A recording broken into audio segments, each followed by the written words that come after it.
नमस्कार, स्वागत है आप सभी का उत्तराखंड की खबरों में। मैं आपके साथ निकिता कश्यप। बुलेटिन की शुरुआत करते हैं। उत्तराखंड में ग्लोबल इन्वेस्टर्स समिट 2023 के आयोजन को लेकर प्रदेश सरकार काफी गंभीरता से दिख रही है। आपको बता दें कि मुख्यमंत्री पुष्कर सिंह धामी ने दिल्ली में कई बड़े उद्योगपतियों और अन्य लोगों से इसको लेकर मुलाकात भी वह करेंगे और इसके लिए सीएम धामी शुक्रवार को दिल्ली पहुंच रहे हैं। सीएम धामी ने कहा कि इन्वेस्टर समिट की तैयारियों को लेकर शुरुआत हो चुकी है और निजीकृत आधार तथा मार्गदर्शन उपलब्ध कराए जाने के लिए गठित मुख्यमंत्री सलाहकार समूह की पहली बैठक देहरादून में आयोजित की गई। वहीं आपको बता दें कि इस बैठक में राज्य में औद्योगिक निवेश बढ़ाने, रोजगार को बढ़ावा देने और राज्य की आर्थिक स्थिति जो है उसमें वृद्धि करने के लिए आगे की कार्य योजनाओं पर चर्चा की गई है। वहीं आपको बता दें कि राज्य में निवेश बढ़ाने के लिए और क्या बेहतर प्रयास किए जा सकते हैं, इसके लिए प्रौद्योगिक जगत से जुड़े लोगों से कई सुझाव भी लिए गए हैं। अब तक इन्वेस्टर समिट में 2.5 लाख करोड़ के निवेश के लक्ष्य को पूरा करने के लिए उद्योगपतियों से वार्ता की जा रही है।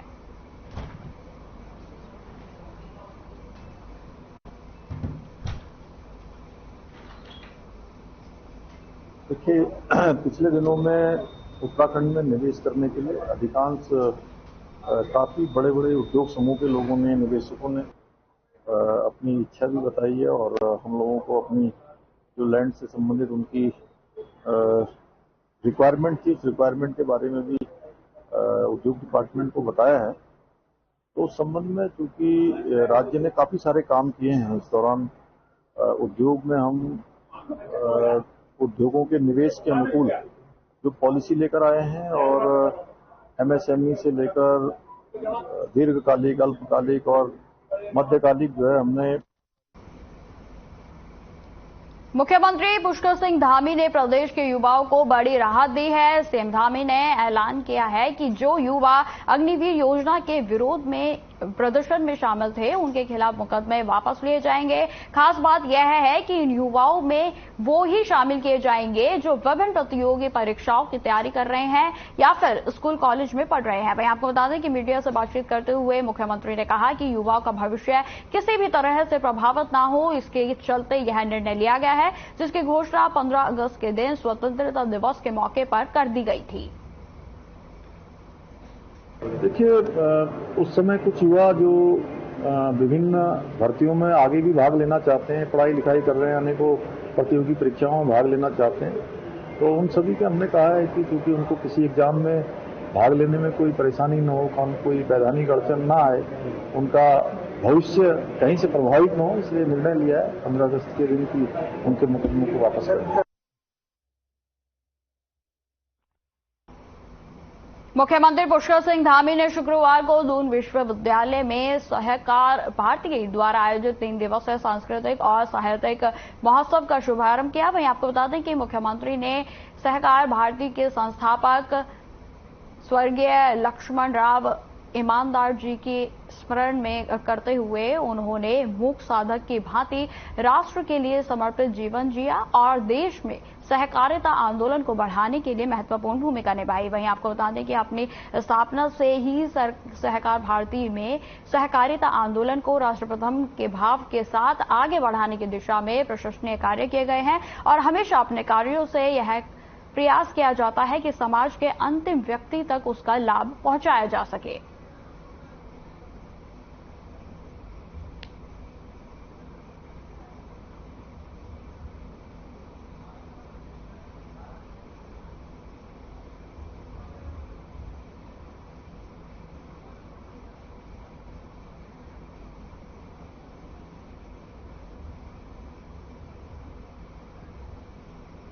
तो आपको बता दें कि आज सीएम पुष्कर सिंह धामी के द्वारा जो 3 दिवसीय सांस्कृतिक कार्यक्रम है उसमें शिरकत की गई और जहां उनके द्वारा कई मुद्दों पर बातचीत भी की गई और साथ ही साथ आपको बता दें कि इस कार्यक्रम में बढ़ चढ़कर लोगों ने हिस्सा लिया और जहां कई अहम मुद्दों पर वार्ता की गई।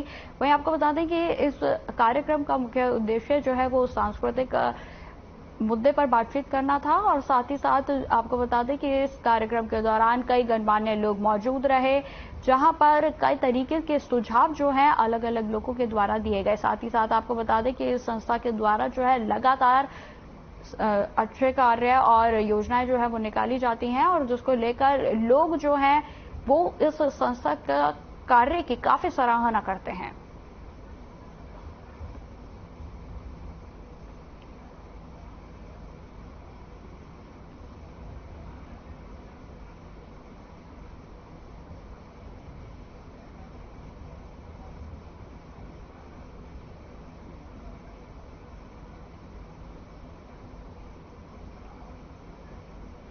इस वक्त की बड़ी खबर का रुख करते हैं जो कि हरिद्वार से सामने आ रही है। आपको बता दें कि सीएम पुष्कर सिंह धामी हरिद्वार के दौरे पर हैं। वहीं आपको बता दें कि यह दौरा जो है वो काफी अहम माना जा रहा है। भल्ला कॉलेज हेलीपैड से डैम कोटी पहुंचे सीएम पुष्कर सिंह धामी। हेलीपैड पर बीजेपी कार्यकर्ताओं ने किया भव्य स्वागत। भल्ला कॉलेज हेलीपैड से डैम कोटी पहुंचे सीएम पुष्कर सिंह धामी। आपको बता दें कि इस दौरान जो है प्रशासनिक अधिकारी भी जो है वो काफी मुस्तैद हैं और सुरक्षा के भी पुख्ता इंतजाम जो है वो पहले से ही प्रशासन के द्वारा कर दिए गए हैं। तो इस वक्त की बड़ी खबर हम आपको बता रहे हैं जो कि हरिद्वार से सामने आ रही है। हरिद्वार के दौरे पर है सीएम पुष्कर सिंह धामी। वहीं आपको बता दें कि यह जो दौरा है वो काफी अहम माना जा रहा है। इसमें सीएम पुष्कर सिंह धामी के द्वारा जो है हरिद्वार के कई क्षेत्रों का जो है वो भ्रमण किया जाएगा और जहां पर उनके द्वारा जो है तमाम चीजों का जायजा भी लिया जाएगा। साथ ही साथ आपको बता दें कि वो हेलीपैड से हरिद्वार पहुंच चुके हैं और इस दौरान जो है काफी बड़े बड़े प्रशासनिक अधिकारी भी उनके साथ मौजूद हैं और उनके पहले से ही सुरक्षा के पुख्ता इंतजाम जो है वो प्रशासन की ओर से मुस्तैद कर दिए गए थे। तो इस वक्त की बड़ी खबर हम आपको बता रहे हैं। हरिद्वार के दौरे पर हैं सीएम पुष्कर सिंह धामी जो कि इस समय हरिद्वार पहुंच चुके हैं।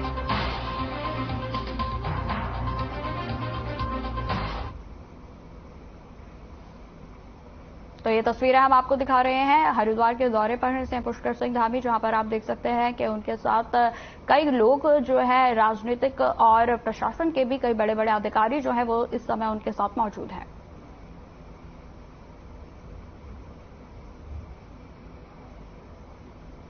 खबरों में आगे बढ़ते हैं। दून विश्वविद्यालय में सहकार भारती द्वारा आयोजित 3 दिवसीय कार्यशाला का शुभारंभ कर दिया गया है। आपको बता दें कि इस मौके पर बतौर मुख्य अतिथि सूबे के मुख्यमंत्री पुष्कर सिंह धामी ने शिरकत की। कार्यक्रम में उत्तराखंड के पूर्व मुख्यमंत्री भगत सिंह कोश्यारी, सहकारिता मंत्री धन सिंह रावत, पर्यटन मंत्री सतपाल महाराज भी शामिल रहे। वहीं आपको बता दें कि सहकारिता मंत्री धन सिंह रावत ने बताया कि इस कार्यक्रम का मुख्य उद्देश्य गंगा के तटों से जुड़े तमाम गांव में जैविक खेती के जरिए विकास करना है जिनकी जमीनें बंजर पड़ी हुई हैं। वहीं आपको बता दें कि फिलहाल में कई ऐसी जगहें चिन्हित की गई हैं और सहकारिता मंत्रालय गंगा के तटों से जुड़े हुए सभी गांव में इस योजना के तहत विकास के कार्य जल्द ही शुरू करेगा।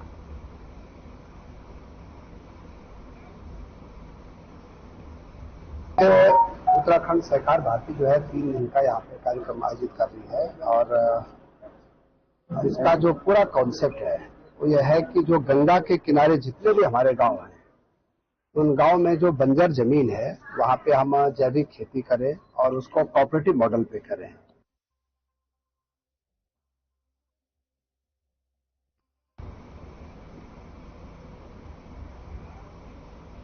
इन्वेस्टर समिट को लेकर मुख्यमंत्री पुष्कर सिंह धामी दिल्ली के दौरे पर रहेंगे, जिस पर बोलते हुए प्रदेश मीडिया प्रभारी मनबीर चौहान ने कहा कि मुख्यमंत्री जब भी दिल्ली जाते हैं तो कोई ना कोई सौगात प्रदेश की जनता के लिए लेकर ही आते हैं। उन्होंने यह भी कहा कि जिस तरीके से मुख्यमंत्री दिल्ली जा रहे हैं और उत्तराखंड में इन्वेस्टर समिट होनी है उसको लेकर यह दौरा बहुत ही महत्वपूर्ण है। वहीं आपको बता दें कि जहां सीएम पुष्कर सिंह धामी कई मंत्रियों से मुलाकात कर सकते हैं तो वहीं उत्तराखंड में आई आपदा को लेकर भी वह केंद्रीय मंत्रियों से बातचीत कर उचित मुआवजे की मांग कर सकते हैं।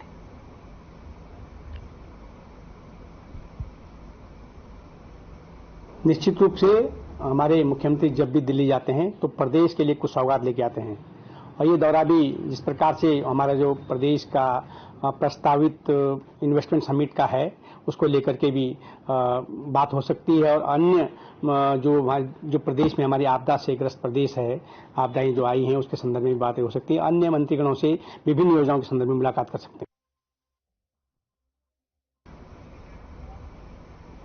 उत्तराखंड बीजेपी ने सभी विधानसभा क्षेत्रों में वोटर चेतना अभियान चलाने की शुरुआत जो है वो करने जा रही है। वहीं आपको बता दें कि इसके तहत बीजेपी हर विधानसभा क्षेत्र में 10,000 नए वोटर बनाने की कोशिश जो है वो उनके द्वारा की जाएगी। वहीं आपको बता दें कि बीजेपी महिला मोर्चा के अध्यक्ष आशा नोटियाल ने कहा कि जो बच्चे 18 वर्ष से ऊपर हो चुके हैं उनके लिए वोटर चेतना अभियान चलाया जा रहा है, जिसके चलते मतदाता सूची में उनका नाम शामिल किया जाएगा और हर विधानसभा में 10,000 मतदाता बनाने का लक्ष्य रखा गया है।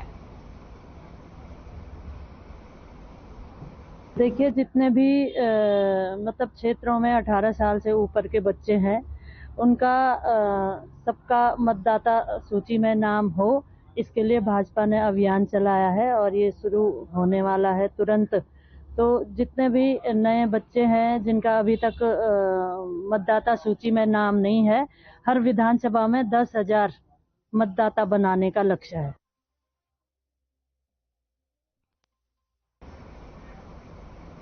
हल्द्वानी में नैनीताल रोड स्थित वॉकवे मॉल के पास निर्माणाधीन नहर का आज कुमाऊं कमिश्नर दीपक रावत ने विभागीय अधिकारियों के साथ स्थलीय निरीक्षण किया। वहीं आपको बता दें कि इस दौरान पीडब्ल्यूडी द्वारा सुस्त गति से किए जा रहे कार्यों पर कमिश्नर दीपक रावत ने अपनी कड़ी नाराजगी भी जाहिर की है। उन्होंने कहा कि इसके कार्यों को शुरू हुए काफी समय हो चुका है, लेकिन अभी तक भी इसे पूरा क्यों नहीं किया जा सका है। साथ ही नैनीताल रोड की एक तरफ की सड़क बंद है, जिससे कि ट्रैफिक को भी काफी दिक्कतों का सामना करना पड़ रहा है।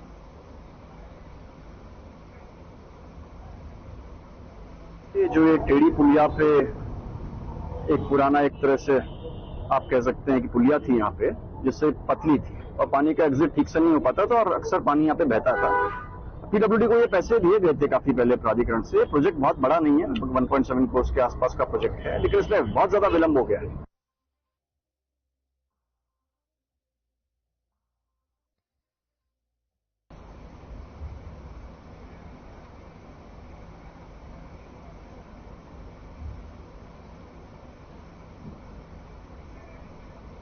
तो आपको बता दें कि लगातार जिस तरीके से प्रगति के कार्य क्षेत्र में चल रहे हैं, वो कार्य तो चल रहे हैं, लेकिन समय पर ना चलने की वजह से लोगों को जो है डबल दिक्कतों का सामना करना पड़ रहा है। आपको बता दें कि अधिकारी के द्वारा आज निरीक्षण किया गया।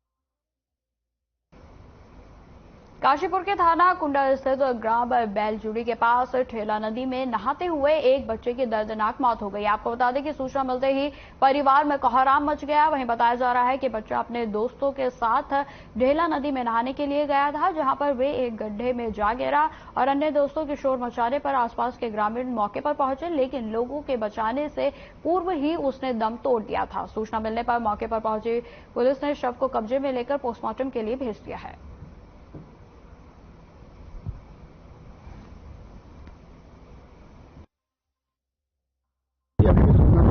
बच्चा है 14 साल का फरदीन, बहुत का नाम है फहीम, बैलजुड़ी में रहने वाले हैं। ये आज सूचना मिली कि ये ढेला नदी में डूब गए हैं। इस पे ये परिजन जो है उसके शव को लेके जो है घर पे आ गए हैं।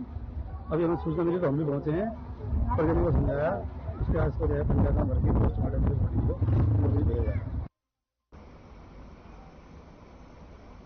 ग्रामीण क्षेत्रों में गुलदार की दहशत लगातार बढ़ती ही जा रही है और गुलदार के हमलों का ग्राफ भी दिन प्रतिदिन बढ़ता ही जा रहा है। वहीं आपको बता दें कि अब ग्रामीण क्षेत्रों में शेर, बाघ, चीता प्रजाति के वन्य जीवों की दस्तक से ग्रामीण खौफजदा जीवन जीने के लिए मजबूर हो गए हैं। आपको बता दें कि जनपद उधम सिंह नगर के जशपुर के तराई पश्चिम वन प्रभाग की ओर से जो है, वहीं आपको बता दें कि देर रात पहले गुलदार फिर शेर दिखाई देने से लोगों में दहशत का माहौल बना हुआ है और ग्रामीण क्षेत्रों में लगातार गुलदार का आतंक बढ़ता ही जा रहा है। पहले भी गुलदार के हमले से कई लोगों की जानें जा चुकी हैं। अब ग्रामीण क्षेत्रों में ग्रामीण गुलदार के डर के साए में जीने को मजबूर हो गए हैं। लोगों को अपने खेतों में जाने में भी भय बना हुआ है। आए दिन गुलदार आबादी वाले क्षेत्रों में दिखाई दे रहा है।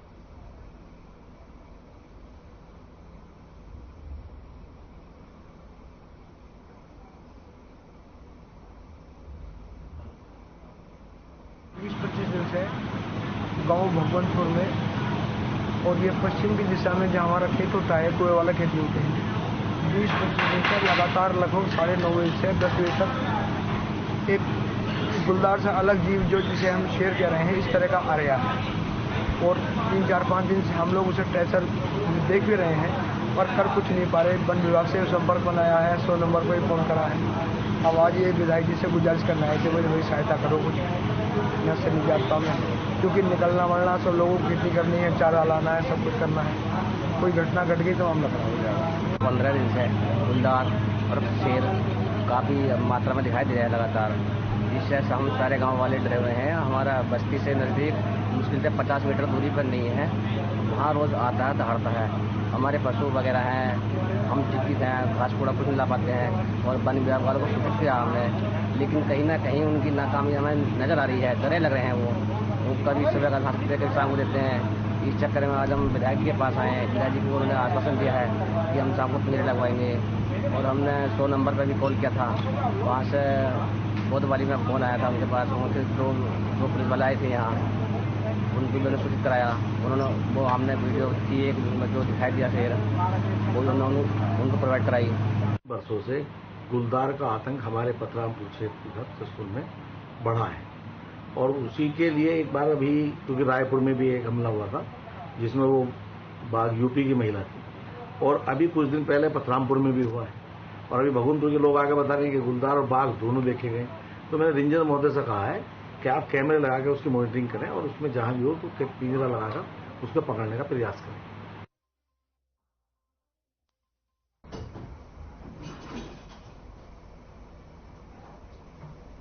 पौड़ी जिले के विकासखंड तलगाम में बंदरों के झुंड ने एक 80 साल की महिला पर हमला करने का प्रयास किया और जिससे घबराकर महिला घर के ही आंगन के रास्ते पर गिर गई और मौके पर ही उसकी मौत हो गई। वहीं आपको बता दें कि घटना से ग्रामीण आक्रोशित हो गए हैं। बता दें कि सूचना मिलने पर राजस्व तथा वन विभाग की टीम जो है वो मौके पर पहुंची और घटना की जानकारी ली गई। गांव के सरपंच राजकुमार नेगी ने बताया कि बंदरों का गांव में काफी आतंक है और जिससे ग्रामीण भी बेहद परेशान है। वहीं आपको बता दें कि जहां रेंज अधिकारी ललित मोहन सिंह नेगी ने भी बंदरों के आतंक से निजात दिलाने के लिए क्षेत्र में बंदर पकड़ने वाले एक्सपर्ट बुलाकर पिंजरा लगाया जाएगा।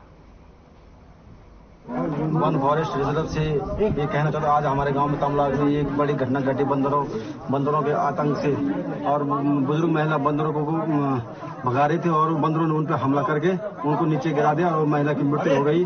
मैं प्रशासन शासन से कहना चाहता हूँ कि इन बंदरों पे और जो हमारे जंगली जानवर हैं जो बाघ इन पे अंकुश लगा दिया जाए। धन्यवाद। मौके पे तमनाग में गए तो मौके पे देखा कि मतलब सीढ़ियों में एक वृद्ध महिला थी और काफी वृद्ध थी, तो मतलब सीढ़ियों से गिर के उसकी जीभ पे चोट लगी, तो दांतों से शायद जीभ कट गई उसकी, तो उससे क्या है उसकी मौत हो गई। ऐसा किसी प्रकार का जंगली जानवर या किसी बंदर के कोई एक खरोच के निशान मिलने का शरीर में उनके परिवारजनों को भी बताया गया कि आपको संदेह है तो हॉस्पिटल से मेडिकल करवा सकते हैं, मेडिकल के बाद जो भी होगा मिलेगा। लेकिन उनका परिवार जो है समझदार था और समझने के बाद समझ गया कि कोई मौत नहीं और किसी प्रकार का मुआवजा चाहते थे। देहरादून में उत्तराखंड राज्य महिला आयोग ने नारी सशक्तिकरण थीम को लेकर हरियाली तीज मेलन कार्यक्रम का आयोजन किया। कार्यक्रम में मुख्य अतिथि के तौर पर टिहरी की सांसद माला रानी, राजलक्ष्मी शाह और गीता पुष्कर सिंह धामी सहित प्रदेश की नामचीन हस्तियों का हरियाली के प्रतीक पौधा देकर स्वागत किया गया। मैं आपको बता दें कि कार्यक्रम में प्रतियोगिताओं का भी आयोजन किया गया जिसमें कि सज संवर कर आई महिलाओं ने नृत्य व गायन के माध्यम से शानदार प्रस्तुतियां भी दी। सांस्कृतिक संस्कार परिवार के साथ नारी सशक्तिकरण में के बढ़ते कदम की थीम पर आयोजित इस कार्यक्रम में राज्य महिला आयोग की अध्यक्ष कुसुम कंडवाल ने कहा कि नारी समाज का आईना होती है। वह मजबूत नारी के साथ ही एक मजबूत समाज का निर्माण होता है। परिवार के निर्माण में मां की एक अहम भूमिका होती है। उन्होंने मातृ शक्ति से अपील करते हुए कहा कि बच्चों को अपनी संस्कृति और संस्कारों से जोड़े रखें।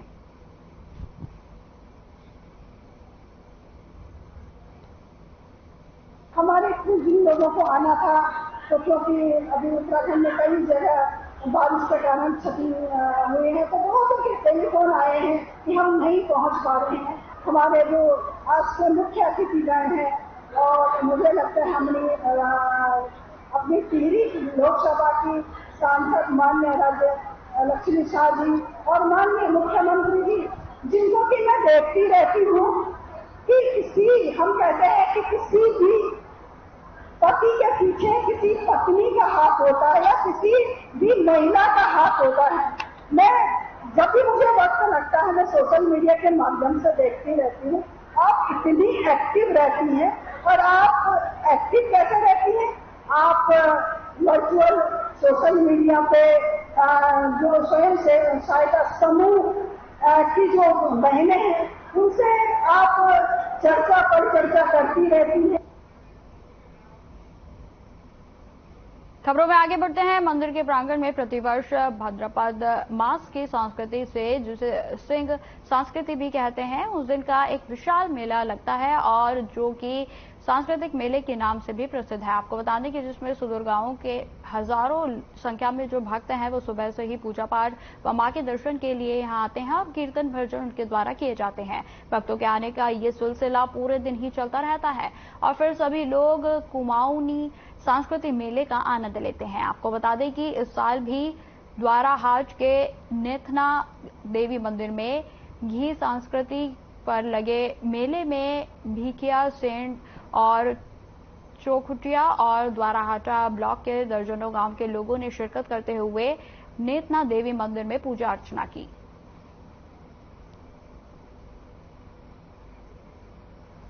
तो आपको बता दें कि घी संस्कृति मेले का आयोजन किया गया है, जिसमें आप ये तस्वीरें देख सकते हैं कि लोगों का जो है आवागमन जो है, भारी भीड़ जो है इस दौरान मेले में देखी जा रही है। और आपको बता दें कि इस पर्व को लेकर लोगों की काफी आस्था जुड़ी है, क्योंकि देवी माता के दर्शन और पूजा अर्चना के बाद लोग इस मेले का आनंद लेते हैं। जिसकी तस्वीरें आप देख सकते हैं कि लोग कितनी भारी संख्या में मेले में पहुंचे हुए हैं, और तरह तरह के स्टॉल्स जो है वो यहाँ पर लगाए गए हैं, जिनका आनंद लेते हुए यहाँ पर आए लोग दिखाई दे रहे हैं। मसूरी मुख्य शहर के करीब 10 किलोमीटर की दूरी पर भद्राज देवता का एक पौराणिक मंदिर है, जिसमें कि भाद्रपद की संस्कृति पर मेला आयोजित किया जाता है, जिसमें हजारों की संख्या में श्रद्धालुओं ने मंदिर में जाकर भगवान बलराम के दर्शन किया और उनकी प्रतिमा पर दूध, घी, दही सहित रोट प्रसाद चढ़ाकर अपने परिवार की खुशहाली की कामना भी की गई। वहीं आपको बता दें कि लोगों ने पशुधन की सुरक्षा की भी कामना की है। कहा जाता है कि भगवान कृष्ण और बलराम गोरक्षा को लेकर भ्रमण पर थे, और तब वे यहाँ पे भी आए थे। वहीं आपको बता दें कि भगवान कृष्ण ने नाग देवता मंदिर क्यारकुली और बलराम ने भद्रज में जो गोपालकों हैं उनके गोवंशों की रक्षा की थी, और उनके पालने का आदेश भी जो है उनके द्वारा दिया गया था। मैं आपको बता दें, इसलिए भद्रज जो देवता हैं उनको पशुधन का रक्षक देवता मानते हैं।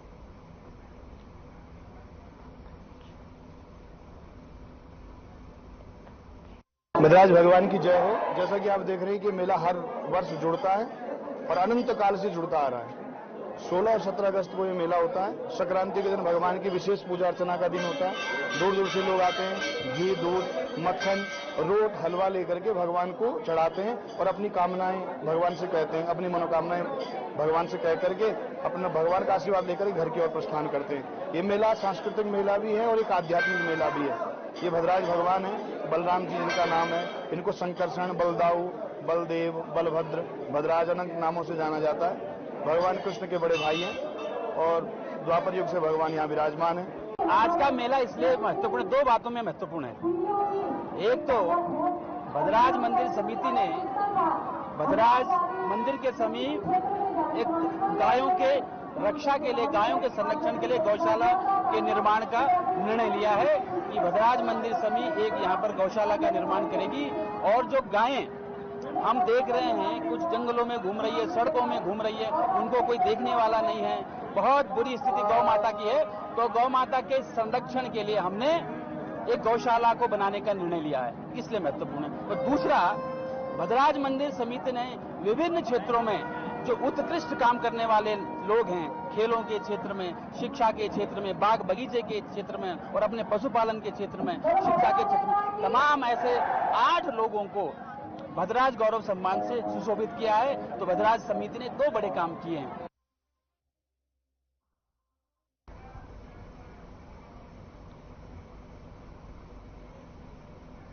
फिलहाल इस बुलेटिन में इतना ही। खबरों की और भी जानकारी के लिए बने रहे हमारे साथ। नमस्कार।